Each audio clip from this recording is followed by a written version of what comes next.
right, ladies and gentlemen, we're in Texas, great state of Texas.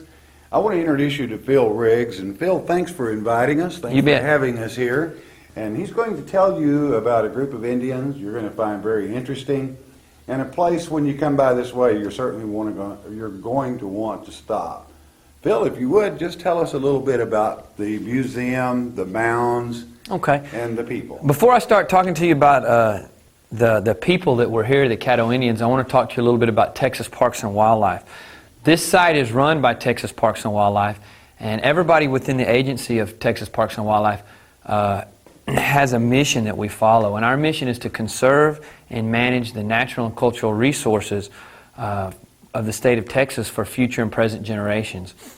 And at this site we have the unique opportunity to be able to do both. The reason why the Caddo came to this site was because of the natural resources.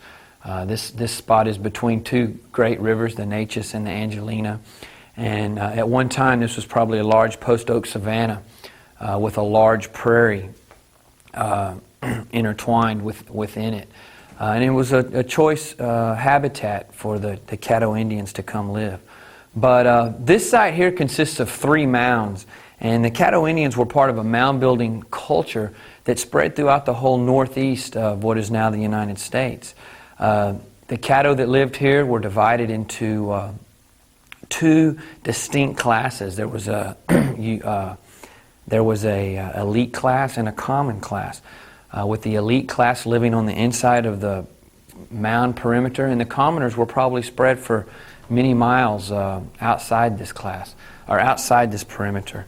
The chief of the village would live on top of the high temple mound, and when he would die, the Indians would burn his house down and burn his belongings down and cap the area where he was living over with dirt, and a new house would be built on top of that, and the new chief would come and reside there.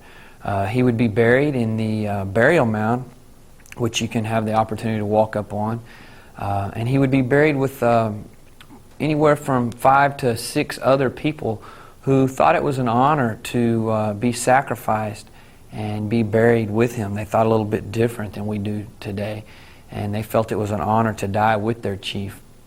And these burials took place every anywhere from 40 to 80 years, about the lifespan of a chief or an important person. And every time an important person would die, they would have one of these burials.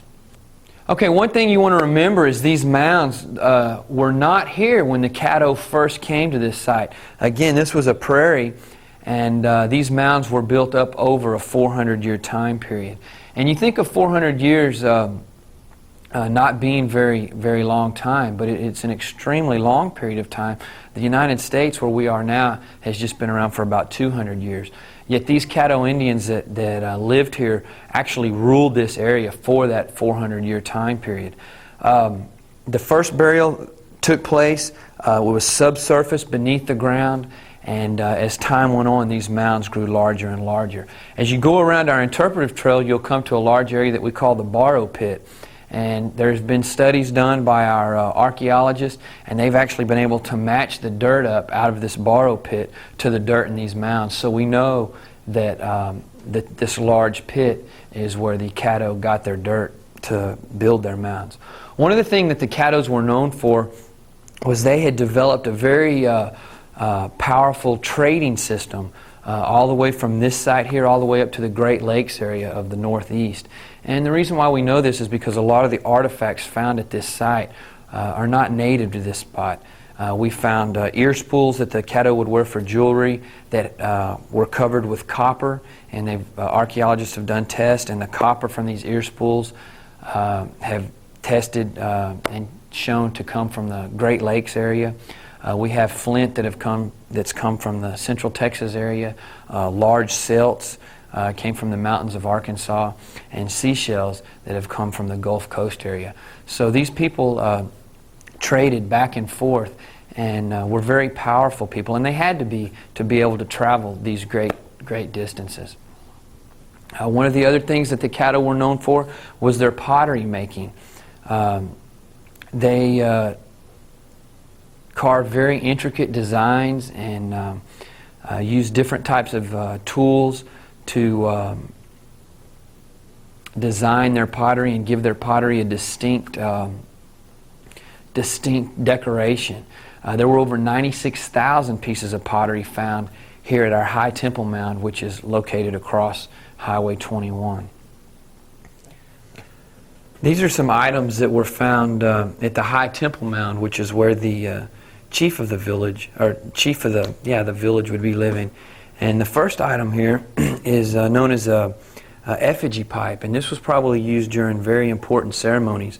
And this pipe that you see here has become the kind of the symbol for Caddoan Mounds. It's very widely recognized by archaeologists. When they see this pipe, they know that this pipe did come from the Caddoan Mounds area. The Caddo would stick their tobacco in the top hole, and a large reed, some type of bamboo, probably would have been stuck through the hole in the back, and they would use this to smoke during their religious ceremonies. Up here we have some celts that were probably used and held as some type of, not a wand, but some type of item to be used during a religious ceremony to bless the people with. But they were also found at the High Temple Mound. This piece of flint here, this large blade, we're not really sure what it was used for, if it was ceremonial or if it actually, if it was used in some type of sacrifice, but it was found at the High Temple Mound. And the flint and the work for this large blade is outstanding quality. Some of the other items that I talked about earlier were seashells, and again, these were things that were brought in through trade. Ear spools that the men and the women would use in their ear. They would pierce, the Caddo would pierce their ear just like we pierce our ears today, and as the hole in the ear would heal, they would make it larger. They would stick a stick in there, and as that would heal, they would stick something else in there to make the hole very larger, and they would eventually be able to put these large ear spools in their ear. It was a type of body deformation that they practiced that they thought was beautiful, just as we think jewelry today is beautiful. And other pieces of jewelry here, and items that would be worn around the neck. The Caddo lived in large grass dwellings, and these are some of the tools that they would have used to help build their homes. A group of archaeologists back in the late 80s decided that they wanted to build a Caddo house and try to use the tools that the Indians would have used during the time period that they were here. And they started building their structure. It was 25 foot in diameter and about 25 feet tall. And these are replicas, but these are actual tools that the archaeologists built. They're not artifacts, but the archaeologists would go out and build these tools to match the type of tools that the Caddo would have used. And they dug a few of the post holes like that, and they ended up switching back to modern day tools. But these are some of the types of things that they would use. Axes to cut down the trees. This large instrument here would have been used as a tamper to tamp their post into the ground. Different type of sticks to use to dig the post holes. A large maul to be used as a hammer. And you see these large needles. These needles were used to weave the thatching in and out on the grass house. When I talked earlier about the Caddo being great traders, one of the things that the Caddo used for trade was wood from the bodark tree. And the bodark is a very hard wood, and it was used to make their tools. And these are some replicas that our archaeologists had made when they were building their first experimental house. But this is a piece of bodark wood, and this is the jawbone of a deer. And this would have been used to cut grass, such as a modern day sickle would have been used. Some other types of tools that they would have used, this would have been a hoe. The Caddos were great farmers and probably farmed three types of crops: squash, beans, and corn. And the Caddo always made sure that they saved enough seed to last them for 2 years. And the reason for this was in case they had some type of natural disaster on their crops, they always made sure that they had enough seed to last them to plant their crops for the next year. Okay, this is a grass house that we're in the process of building, and this is kind of my pride and joy here at the park. This is being built by volunteer labor, and this house is a little over 30 feet tall, and it's 30 feet in diameter, and it's made out of loblolly pine. The grass that we're using to thatch the house is a native grass, which is called eastern gamma grass, and also another grass called switchgrass. And these were grasses that were probably in the prairie at the time when the Caddo were here.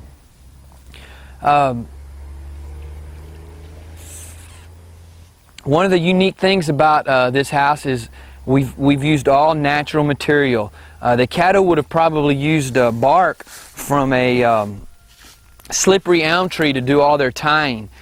We use just regular hay baling twine, but everything that is holding this house together is all natural material. There's no preservatives on any of the wood. One of the things that we did do was we took the poles and we charred them with fire. There's reason to believe that the Caddos would char the bottom of their poles to help protect them from insects and rotting. So we did that here also. Eventually, after we get the grass all put on the house, the center pole will come out and we will furnish it, and it will be a replica of the way the Caddo lived close to 1,000 years ago. Can you tell about the floors? That was good. Well, there were probably different layers. A large family, anywhere from 15 to 20 people, could live in this house, and there were probably different types of layers in there, where they would have a layer for sleeping, a layer for food, storing their food, and then a layer on a bottom where they would be just regular furniture, or not furniture, but different type of mats and stuff like that for them to sit. What did you know about these from the digs around here? Well, the largest house, the largest evidence of a house found at this site was 60 foot in diameter, and the archaeologists have actually gone out and cut away the ground and found the post hole stains in the ground. So we do know that the largest one was 60 feet in diameter. And also it's believed that once all the materials were gathered, that these people could erect their house and have it completely finished in 2 days. So they were very good at what they were doing. And the house could last anywhere from 15 to 20 years. No mortgage payments. No mortgage payments. People moved by season, or did they? No, they stayed. They stayed here at this site. They during that 400-year time period between 800 and 1200 A.D., they stayed at this site and ruled this area. Now they left. They left this site a little after 1200 A.D. However, they remained in the area, but they no longer practiced their cultural beliefs as far as burials in the burial mound and their mound building practices. But they remained in the area for a long period of time, and we know this because when the Spanish later came, they were greeted by the Caddos with the word Texa, meaning friend. And the word Texa later got turned into the word Tejas, and the word Tejas got turned into the word Texas, which means the friendly state. So the Caddo people actually gave our state of Texas the name Texas, which means friend. Were there any evidence of outside influence that caused the change of their culture?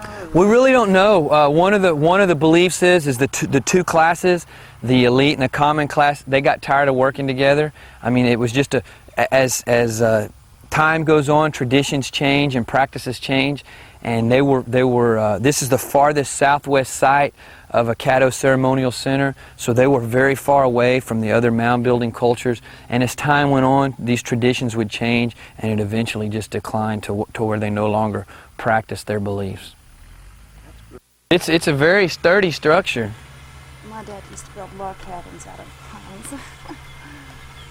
Huh. How far up can you go? Oh, you can go. Yeah. That's.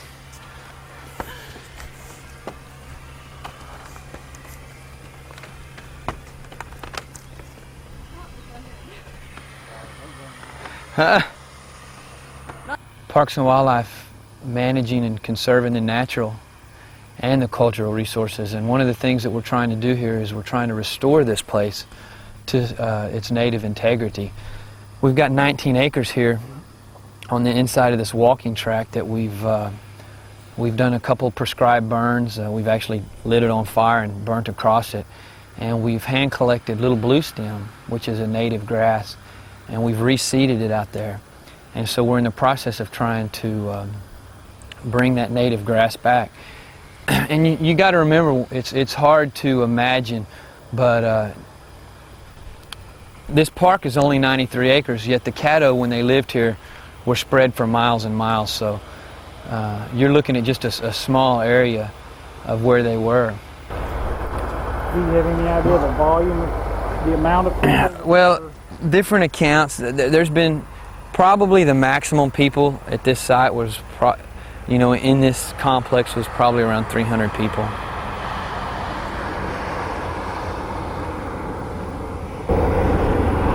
Now there's a river close by here. The Natchez is 3 miles south of us, and the Angelina is about 12 miles north of us. So did they do most of their trade by river, by foot? Probably both, probably a combination of both. Okay, this is the view from the top of the burial mound, and again, what's so neat about this is when the Caddo first came here, this was all flat, and the first burial that took place was a normal grave. It was actually dug below the surface of the ground, and the dirt was then piled up on top of the dead, and that was the beginning of the first mound, or the first burial mound here. And as time went on and other people would die over that 400-year time period, this mound would get larger. This mound was excavated by Dr. Deanne Story back in the late 70s and early 80s. And a lot of the pottery that you see in the museum came from this site, or this mound. It's believed that there were 92 bodies that were buried here at this site. Over that long time period, the soil here in East Texas is very acidic, so there were not a lot of full intact skeletal remains. However, there were stains, and due to the different layers of earth and the amount of stain in each different layer, the archaeologists believe that there was around 92 bodies buried here. This place is a very special place for not only the Caddo, but other Native Americans. I have Native Americans stop all the time wanting to come out and offer special prayers and do little special things out here. And to the Native American, tobacco is a special item. And I've come out here lots of times and found little pouches of tobacco spread out here. At one time we had a large weed growing, and they would tie that tobacco onto that weed. So it's a neat place. Sometimes early in the morning you'll come out and there'll be a heavy fog, and I've seen it both ways. I've been on top of this place where you couldn't see the ground because of the fog. We were above the fog, and then I've been on the ground and the fog would be just at this height all the way across. So it does some pretty neat things out here. So these Indians, did they end up, have they been traced or attached to modern day tribes? Well, the Caddo are still alive. The Caddo tribe is in Binger, Oklahoma, and in fact they came down not too long ago, and we swapped flags with them. We gave them a Texas flag to fly over their headquarters there in Binger, and they gave us their Caddo flag to fly over our museum.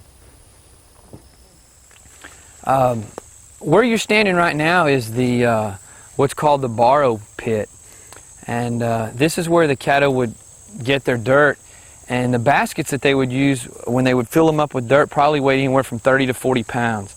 And the reason where we got this educated guess was when they did excavations of the burial mound, they actually found stained imprints of where these baskets of dirt had been turned over. Just like when you're a child and you make a sandcastle, you know, you leave that bucket of sand, you turn it upside down, and that imprint's there.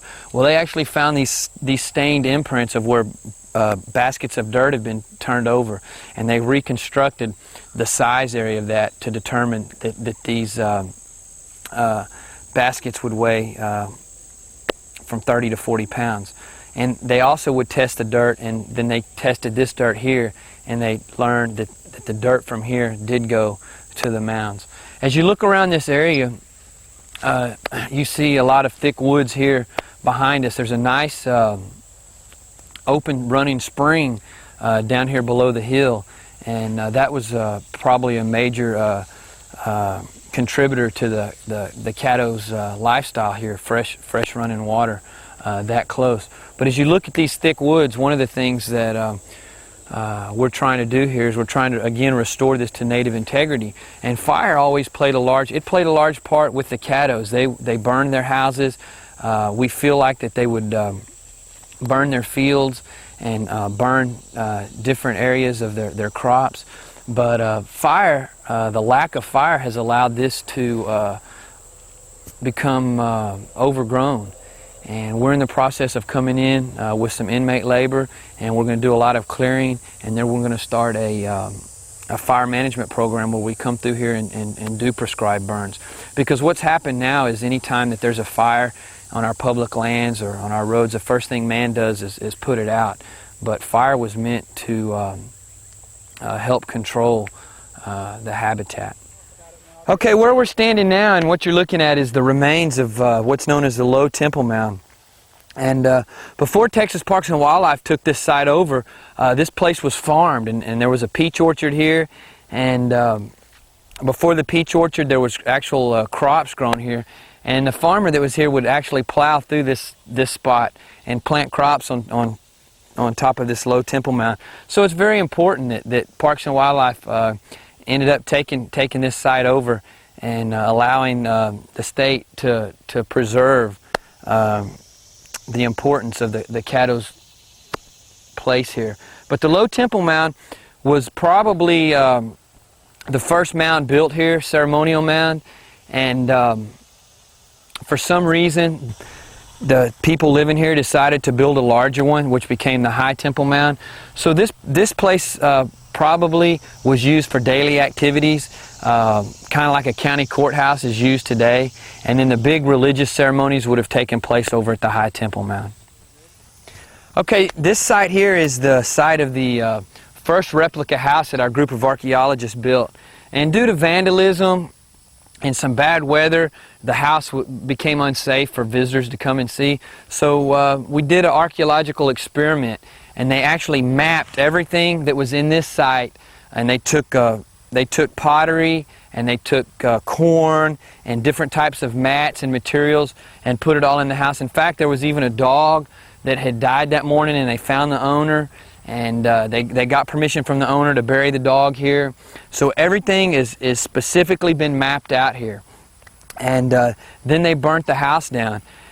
And they've left it just like it would have been an archaeological site. So 200 years from now, when archaeologists come back, they will actually be able to study this site and know exactly what took place here, exactly what was buried here, and that will help them in determining what took place at these other sites by comparing it to something that they know that's exact.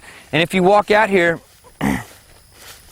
you can see we've just left it, but there's still pieces of broken pottery laying around. Now this is just modern day replicas, but there's whole pots and there's broken pots. So as the years go by, these pieces will break and will get scattered, and animals will come in and move different pieces. But the important thing is it's going to be a learning tool for the future. Okay. And what you're looking at now is the remains of the High Temple Mound, and this is where the chief or would live actually on top of this mound, and then other people of great importance. The higher up you were in the society, the closer that you would live to this mound. This is the mound that where over 96,000 pieces of pottery were found, and a lot of those pieces have been put together and are there in our museum.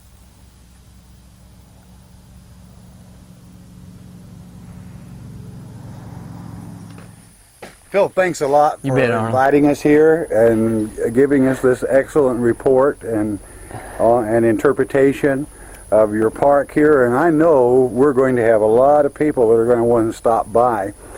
Where are we situated? Say, well, let's take Natchitoches, Texas, or Crockett. How would be the easiest way to get here? Okay, from Crockett, you just come up 21, and we're about 27 miles out of Crockett. And then if you're coming in through Nacogdoches, you come into Alto on Highway 21, and we're 6 miles from Alto on Highway 21. And what are your hours here? When are you open to visitors? We're open Thursday through Monday from 10 to 6 p.m.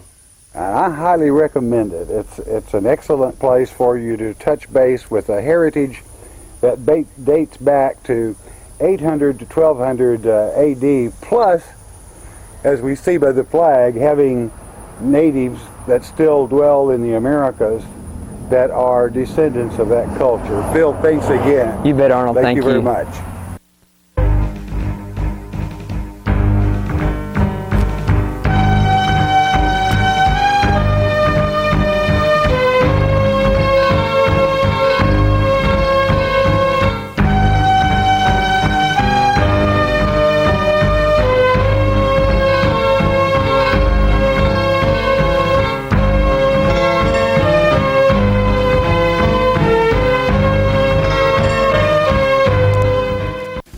Discovery of Ancient America by David A. Deal. That great stone found in Los Lunas, New Mexico. The place of the moon, translated from Spanish. The 10 Commandments set in stone in Philo Hebrew, ancient Hebrew. A work that you should have in your library in tracing our travels.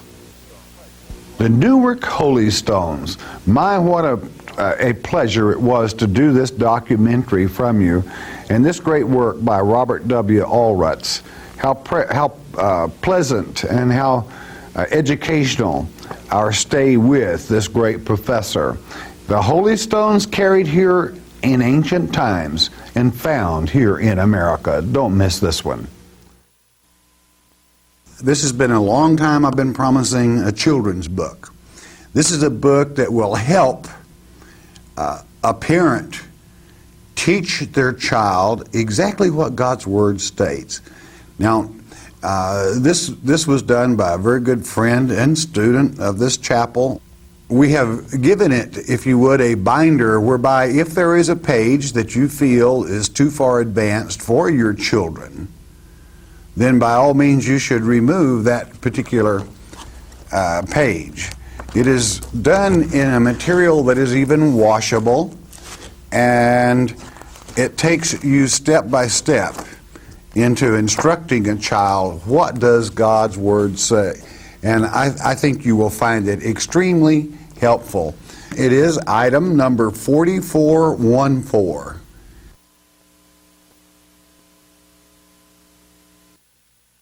Traditions of Glastonbury by E. Raymond Capp is our item number 6, and the suggested donation is $10. Mr. Capp is a biblical archaeologist and historian. This book historically documents the whereabouts of our Lord and Savior Jesus Christ from his early teens until he was approximately 30 years of age. The Traditions of Glastonbury records facts that prove Jesus and Mary's uncle, Joseph of Arimathea, traveled to the British Isles. The Shepherd's Chapel also makes this documentary available on VHS tape. The Traditions of Glastonbury on VHS tape is our item 66.51, and the suggested donation is $25. Whether you order the book or VHS tape, you will enjoy sharing this fascinating work with family and friends over and over again. Order your copy of the Traditions of Glastonbury today.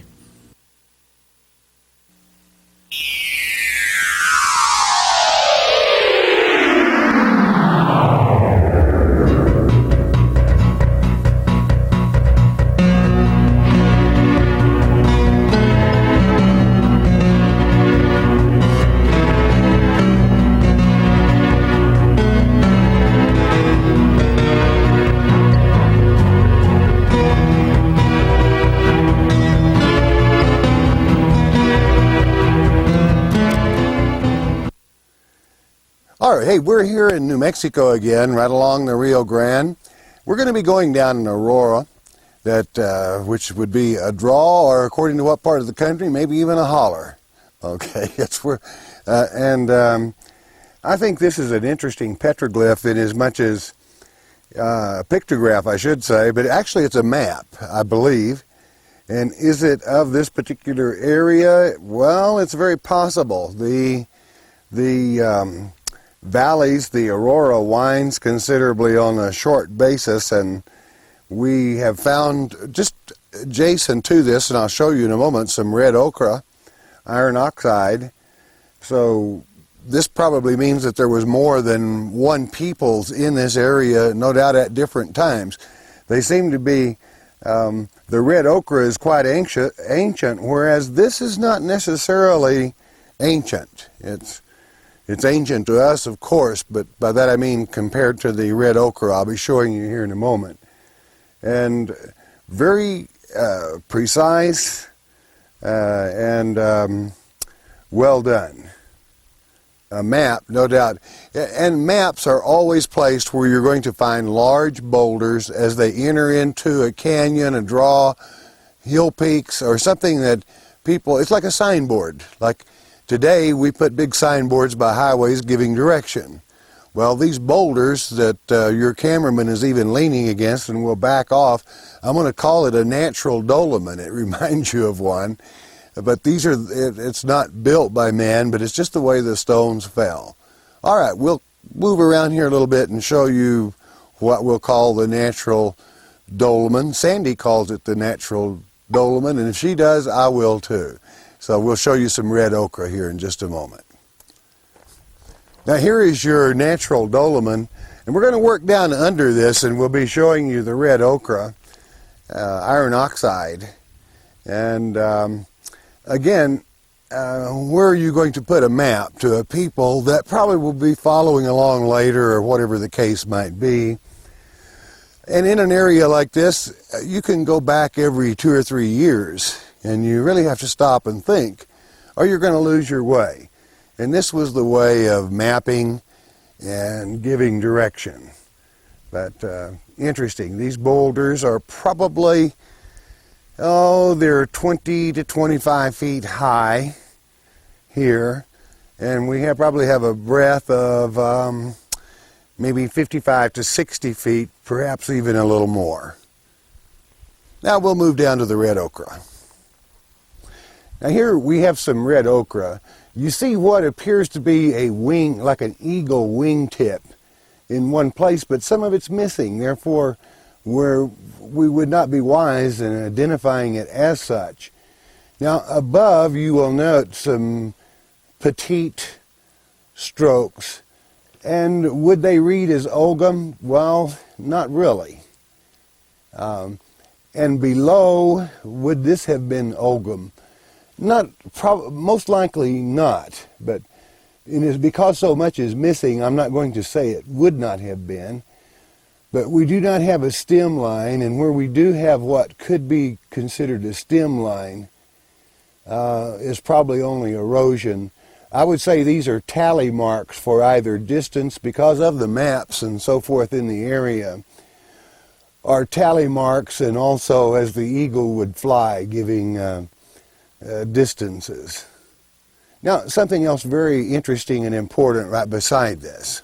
Okay, here we have a mem, a Hebrew mem, which means water in the Hebrew tongue, but also it means water in, if someone is drawing in several cultures, a symbol for water. And here we have a bird, a water bird. We see this symbol in the bird quite often in the Rio Grande Valley. And here we have a man on horseback. That's not ancient, but it appears to be a man on horseback, or it could be just an animal. But very interesting that we see, where we know it is an intelligent sign. It's telling people where the water is, and there would be enough of it that there would even be bird life on it. Well, it just so happens, let's see, now let me get my direction straight, that the way the bird's looking is the Rio Grande River. And so naturally, the sign holds true. Good map, good direction in a dry land. Probably not so dry at that time, but as this is apparently not super ancient, perhaps that's not a wise term to use, but I'll use it anyway. It certainly dates back, if this were to be Hebrew, it would date back to probably 6 to 800 AD, somewhere in that area, or it could even be older because of this would be the ancient alphabet. So let's just say it's a possibility, something to talk about, something to think about. It means water, whether it be the Hebrew tongue mem, or whether it be ancient Indian like the waves, making the wave, and the water bird, and certainly pointing to permanent water. Fantastic. When we study stones and ancient writings, if we could stand time still, or at least, say, make a graph, you have a graph here in nature itself, you will notice that this part of this boulder is concave, and no, it's obvious that a piece has broken off, and there it is. And it is convex, concave, and yet inside we have ancient writings. I do not want to say that this is Ogham. It's most likely boundary markers, or it could even be ancient land rights. By that I mean to say which tribe control which part and so forth, kind of like if you went down to your local land office and the deeds were kept there. Now, that's just a possibility, but I find it fascinating to see that we have some that is quite ancient, and this could be due to the erosion, whereas here and there we have some that was considerably after that. We have one brand, I'm going to call it a brand, that has 4 legs down, and here's a brand or a title deed that has 5 legs down. Naturally, that'd be 2 different families. Could that be what it is, in as much as there's a ancient drawing there of maps, and that would be a little similar to the junction. We're in a bit of a junction here between hills and mountains. Interesting, but the main point I wanted to bring out is actually you have nature's time graph here. Concave, convex. This falls out. No, the time would be impossible to even guess at. But we know it was long, long ago because it made a perfect sign to keep these records, whatever they might be. Fascinating. You know, it would seem that we're beginning to see more ancient Hebrew characters as we go along. And I would hasten to remind you that not too many miles to the north of here is where the entire 10 Commandments were found on a stone near Los Lunas, New Mexico. So it does not... It does no harm to at least be aware. Remember that a perfect circle means an ayin in the Hebrew. It means it's the eye. It means look and see. And here we have a shemek, ancient shemek. And off from it we have a cross. And the cross tails off, and this seems to be about the same age, but maybe a little more recent from this. And then in that direction, the river, which is accurate, another water sign.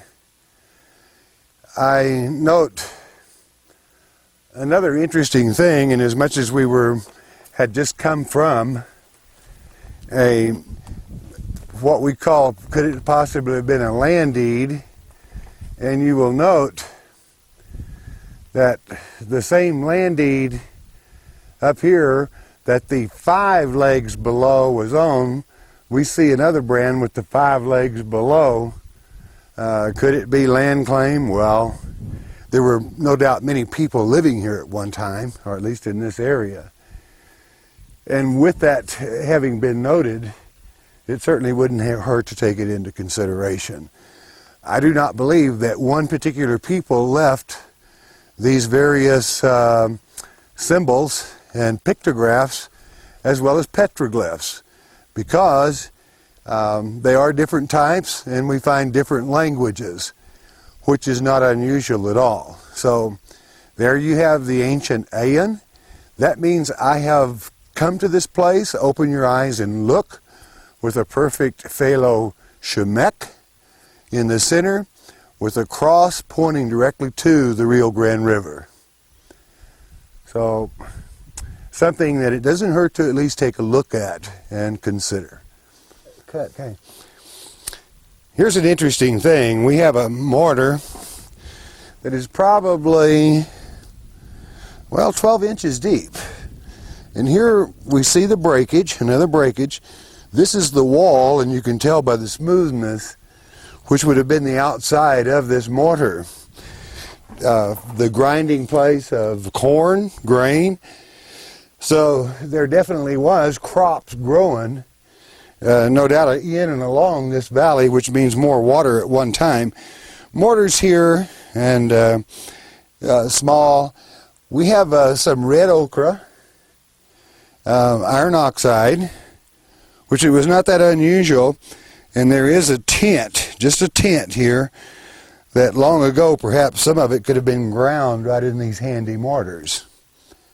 We'll say more about this particular panel at a later time.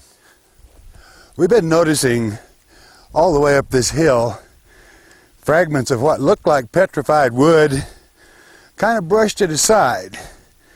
But here we definitely see that to handle as many people as were in this area, here's your proof. This is a piece of petrified wood, and here we have not only the thickness of the log, this tree, because we haven't gotten to the heart of it, and we're about 12 inches, it would have been several feet through. And the bark definitely identifies it as pine. Pine, to grow in this area, would have to have more water certainly than we have here now. And here, if you will follow, you can see where the petrified log tree has fallen here, and it would have been a huge tree. As a matter of fact, the cameraman has more of it right there at his feet, which would have been another tree. So, fascinating, you bet it is. High on a mountaintop in New Mexico, which it's not that unusual to find pine to this day in certain parts of New Mexico, but not where we're standing here now. Okay, we're in a very interesting place here, and it's seeing something here I have certainly never seen before. And naturally, as we look in this area where we know there were this many people here, the red paint people, and it's interesting that we have not come across a shaman. And here being eyes and feelers, however, I don't know what type shaman this would be unless this be a medicine wheel. And there is a far prettier medicine wheel below this I'll show you in a moment. Plus there is water tanks, and these tanks are still here on this mountain. They are rock tanks that hold the natural water. It is possible that these waters were known to have healing qualities because of the shaman, a place to work, the medicine wheel, and it could even be solar. But when we see these signs grouped together, it certainly causes one to wonder. Now, we have other drawings and writings in red ochre. Don't know if this is going to pick up. I would call that a stem, but it might be confusing. I have yet to see something here that I would call ogum because of, it would seem they more tend to favor tallies, because this being the stem line in a string this long, we have nothing above. So, and here is that beautiful medicine wheel, and probably some points out of it that would have to do with times of the year, equinoxes, an equinox, or something of that nature. And then here we have another similar drawing to the, I don't want to call it a snake shaman, certainly, but quite interesting. And here I'm afraid we have someone that hoped to add something to the meaning of the panel. But note, this and this could not be the same age of this, and they're both equally protected. So anyone that ever tries to add to red ochre, I mean, it doesn't take a real brilliant person to understand it was made with iron oxide. Don't add to them. That throws puzzlement on the entire translation or meaning of a very ancient culture. And certainly an eye that is trained to evaluate by age, this sticks out like a sore thumb. What I'm saying is you're not fooling anyone, and you're desecrating a heritage that is very valuable in this nation as we follow our peoples, all the many peoples that were the early settlers of this great nation. We have some sort of a shaman here. I would call it a lizard shaman. Note the lizard legs, lizard tail, in an upright position, a large eye with what kind of a horny-toed head. So this would be considered a holy place. And someone had to add to the holy place. Well, maybe the Father will take it up with him. And we'll see. But a fantastic panel. I'm going to back out so we can reshoot it again. Beautiful panel. Well done. And hopefully we have located the water. Could it have been known to have healing qualities? Well, if a man has been in the desert for several days, water always has healing qualities. It keeps you alive. Okay, we'll back out and take another shoot of the whole thing. This panel unlocks several of the mysteries that are on this mountain, and let me share them with you. I've never heard of a medicine wheel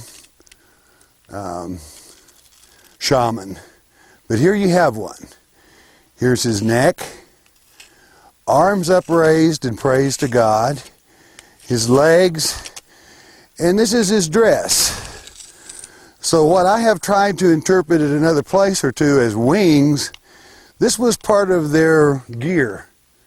And it explains quite a bit of this on this hill that looks like ogum, only it's simply a shaman's dress, most likely. This hill, I have never heard of a medicine wheel shaman before. So the healing qualities of something in this area must have been fantastic for this particular group of people. Again, I remind you there were other people here. But this unlocks several of the panels we've looked at as to the meaning of these signs that we'll have to go back now and take another look at it. Again, part of the healing qualities, 1, 2, 3, 4, 5 tanks. And there even seems to be more. I don't know if it had to do with the water. Here we have a snake. A snake means many things to many people. It means direction, it also means water, because you always found snakes around water. Here we have a very unusual tail on this snake. We have a stem, and 1, 2, 3, 4, 5, 6, 7. Have you ever heard of a rattlesnake with 7 buttons? This certainly would be not natural, because they would not be formed in that way. But this could be recording 7 years of something. 7 years of moons. We have again a map, and here, no doubt directional, and here you have a huge watermark. Again, backing up the snake to water, but it would seem at the same time, because of the jointed shaman, it's obvious this snake's not in any hurry, because his spirals are at a slow, easy pace. He's taking his time. Is he on a hunt? I don't know. But I think this panel unlocks many of the things on this hill, at least that one should take a real close look at. That, and I have reference to the dress of a medicine wheel shaman. It had indicated healing up to this point, and this really nails it home. So I think it's fascinating. Rocks do speak. They tell a story. We, even as you've heard me say before, you could be driving down an interstate, and because of language problems today, if you see a knife and a fork and a plate, what does that say in any language? Let's eat, or you can eat here. Or if you see a round wheel with a chair, that's a wheelchair. Pictographs and petroglyphs are not ancient. We still use them today in our modern day travels. Always remember the old scripture in that great book of Ecclesiastes. There's nothing new under the sun. And people think, regardless of high-tech advancement in the last few generations, people still think basically the same way, because regardless of how high-tech we get, people need healing, people need water, people need food, people need space. And all of those commodities that hinge together means life. People still think in the same terms as far as life is concerned. It's just that we get our food from a few different places. In modern day, women go to the grocery store, the supermarket, or whatever. But in the time of this area, the waters we saw, it's berries, it's nuts. And though you may not see much food value here, it's all over this hill even today, in the right season and the right time to sustain. Not that I like to talk about cactus, because they are protected, but I can see when by own eye to what a person that was not desert wise might not know. There's even water real handy if I didn't have a canteen. But because the plants that produce that are rather scarce at this time, and some people like to demonstrate, well, but nature keeps us alive if we listen to nature. And man, being a citizen of nature, or some might even say a part of nature itself, because we are in natural bodies. Those same needs are required today that were at the time of these writings. I wonder how long it's been since we've seen, not that doctors usually advertise, but it wasn't too many years ago that a strong signal out of old Mexico, down at Del Rio, Texas, we had a doctor down there that was a cure, supposedly. And his word went and was advertised world over. I'm sure that the healing qualities of this mountain, and it being a sacred place to them, I respect that. I respect it. And again, I would say, what's new under the sun? Nothing. Okay, ladies and gentlemen, we're here in New Mexico again, and I want to thank this young lady that gave us the tour today and made it so very good. Sandy, thank you for being our guide, one of our guides that is, and showing us these wonderful spots in this great state of New Mexico. It was a real pleasure. Thank you very much for coming. Are we invited back again? You are anytime you're All available. right. Thank you very much. And there you have it, New Mexico by the Rio Grande River.